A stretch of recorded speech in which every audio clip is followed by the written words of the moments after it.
LPNs for Change Mission Goal. To talk about a goal, we have to first understand the history of LPNs.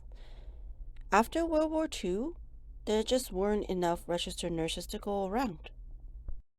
To combat the healthcare crisis, in 1945, the Alberta Association of Registered Nurses and the Department of Veterans Affairs Canada started training former service women to become certified nursing aides, CNA, to help with the nursing shortage.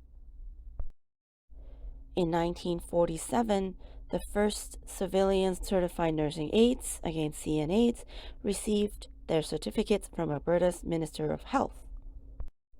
20 years later, the first nursing orderly school started in Edmonton in 1967, and only males were allowed to enter. The nursing orderlies rarely interacted with the CNAs, who were all female. They were trained to do the same work, but nursing orderlies were paid more than CNAs. In 1976, equal pays were approved for CNAs and the NOs, the nursing orderlies, so to achieve male and female equal pay. 2 years later, in 1978, CNAs and NOs were combined and the titles were changed to Registered Nursing Assistants, RNAs. In 1985, RNAs became the first self-regulated health association under the Alberta Health Discipline Act and formed the PCRNA, Professional Councils of Registered Nursing Assistants. PCRNA lobbied for the change of title to Licensed Practical Nurse, LPN, in 1987, and the PCRNA renamed to be PCLPN. PCLPN eventually became the CLPNA in 1990. Since the change of title in 1987, LPN's scope of practice has increased many times. Today, the scope of practice of LPNs and the registered nurses, the RNs, are largely similar. LPNs and RNs do the very similar work side by side in many healthcare settings. Why does the history of LPNs matter?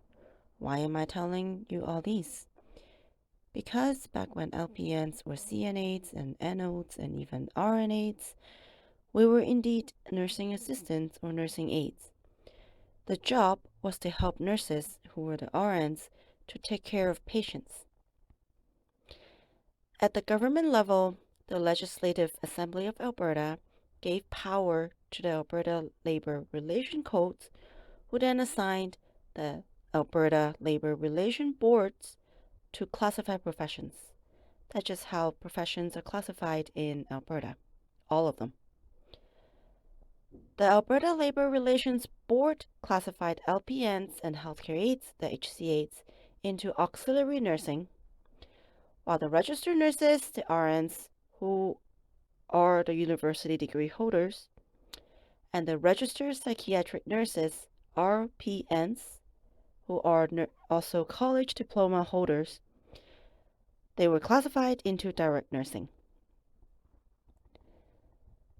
The term auxiliary nursing means someone whose job is to help nurses to take care of patients. The exact meaning of nursing assistants or nursing aide.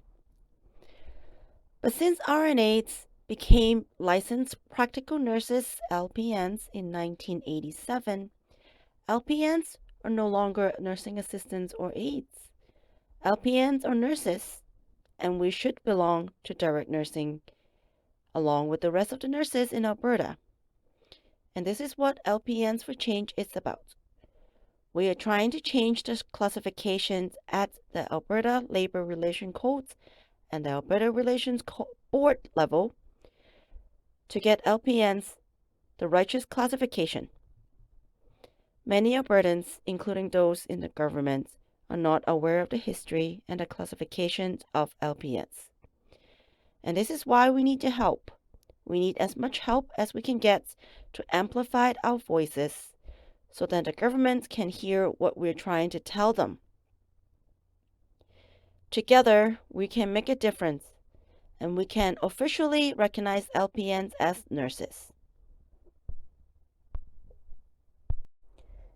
I would like to thank CLPNA's Care Magazine Special History Edition 2020 to provide the information for me to produce this video.